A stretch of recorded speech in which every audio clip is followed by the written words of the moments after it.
सदन की कार्रवाई के बाद तमाम विधायक जब बाहर निकले तो उसी में से जेल के नेता जयराम कुमार महतो भी सदन की कार्रवाई के बाद बाहर निकले।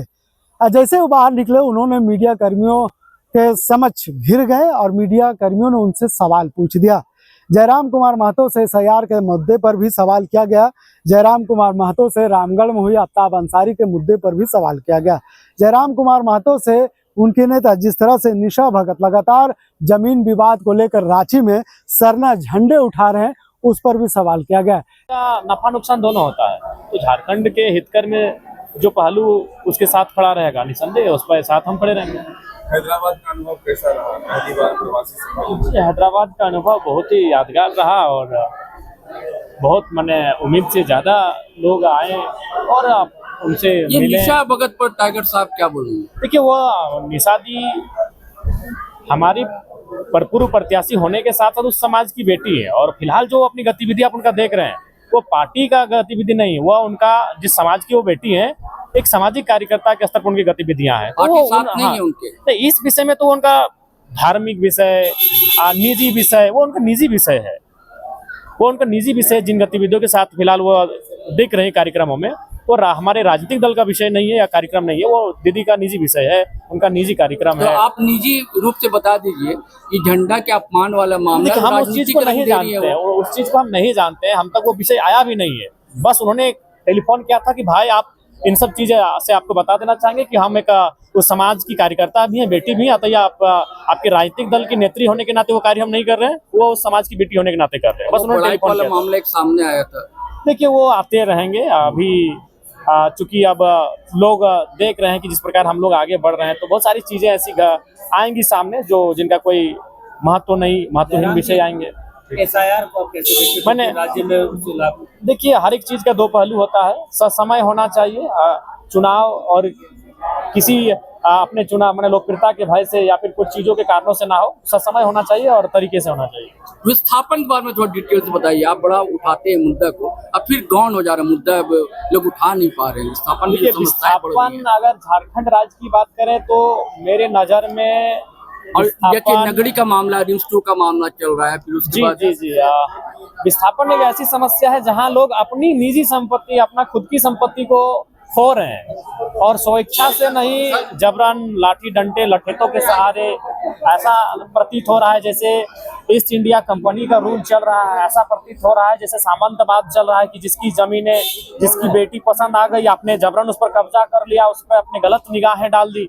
वो दृश्य आज अनुभव हो रहा है। जिस प्रकार से विस्थापन का क्रिया जो हो रही है विस्थापन की, उस चीजों पे कहीं ना कहीं हम काफी मर्माहत हैं और सदन पर तो मजबूती के साथ बात रखेंगे और हम उम्मीद करेंगे सरकार उस दिशा पे कार्य करे।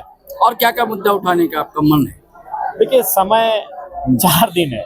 आज का दिन तो केवल शोक का संदेश में पार हो गया, तो इन 4 दिनों के समय में हमने गैर सरकारी संकल्प रखा है विस्थापन को, ध्यान आकर्षण में रखा है प्रवासी मजदूरों को, और बाकी मान के चलिए एक दिन तो आपका अनुपूरक बजट में पार हो जाएगा, यानी 3 दिन आपको बहस का मौका मिलेगा।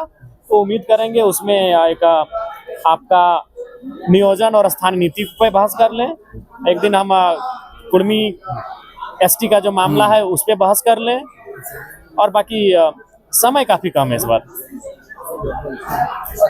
ठीक है दादा, दलों से उसमें बैठक कर लेनी चाहिए, सर्वदलीय बैठक, लोगों से एक राय शुमारी कर लेनी चाहिए और चुनाव के दृष्टिकोण से नहीं, उसको सुरक्षा के दृष्टिकोण से अगर आप लाते हैं, विविधताओं में परिवर्तन ना हो उस दृष्टिकोण से लाते हैं तो ठीक है, लेकिन समय रहते लाइए। चुनाव के समय विरोध जो हो रहा है, लग रहा है जैसे कि बीजेपी करवा रही हो, जबकि चुनाव आयोग करवा रहा है। लेकिन बात आपका भी कहना सही है कि चुनाव आयोग करवा रही है, लेकिन यह भी बात सत्य है कि विगत 1 दशक से जो भी ऑटोनोमस बॉडी हैं, चाहे वो चुनाव आयोग हो, आप सीबीआई हो, ईडी हो, ये कहीं ना कहीं बीजेपी के इशारे पे कार्य कर रही है। किसी से छुपा नहीं है, ना आपसे ना हमसे, लेकिन चूंकि हम लोग कभी कभी मौन और गौन हो जाते हैं, ये सच्चाई है।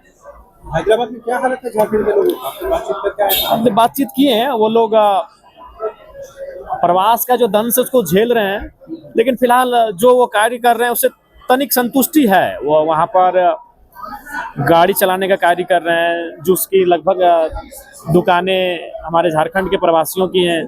तो ये कार्य वो कर रहे हैं। बोला कि नहीं, झारखंड की तुलना में यहाँ संतुष्टि इसलिए है कि काम मिला है, कर रहे हैं, 2 पैसा कमा रहे हैं। लेकिन तकलीफ इसी बात का है कि राज्य से बाहर हैं, माता पिता को देख नहीं पा रहे हैं, छोटे बच्चे हैं उनसे मिल नहीं पा रहे हैं, इस बात का गम है। और वो कह रहे हैं कि अगर सरकार राज्य में कुछ अच्छा करे, हम लोगों के बारे में सोचे, तो हम लोग राज्य को प्रीफर करेंगे। वहाँ अगर 2000 रुपये कम भी मिलेंगे तो अपना मिट्टी होता है, उसी मिट्टी में रहना पसंद करेंगे। आपकी पार्टी के नेत्री हैं, कल सरला धर्मकोड वो उनका निज, वो अभी फिलहाल जो कार्य कर रही है वो एक सामाजिक कार्यकर्ता के तौर पे कर रही है, वो समाज की बेटी होने के नाते कर रही है, वो राजनीतिक दल की नेत्री के नाते नहीं। उस चीज को हम जानते ही नहीं। बस उन्होंने, दीदी ने फोन किया था कि भाई ये हमारा सामाजिक कार्य है, बस।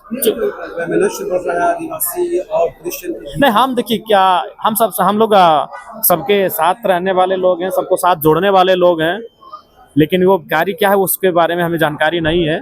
और हम लोग तो सबको साथ लेकर चलने वाले लोग हैं, चाहे हिंदू रहे, सिख, ईसाई, मुस्लिम रहें, आदिवासी रहें, अन्य रहें, सब साथ मिल के खाएं, मिल के रहें, एक दूसरे के कार्यों में, एक दूसरे के उन्नति में सहयोग करें। हमारी यही शुभकामनाएं रहेंगी। नहीं, जेल कैंप का क्यों नाम आएगा भाई?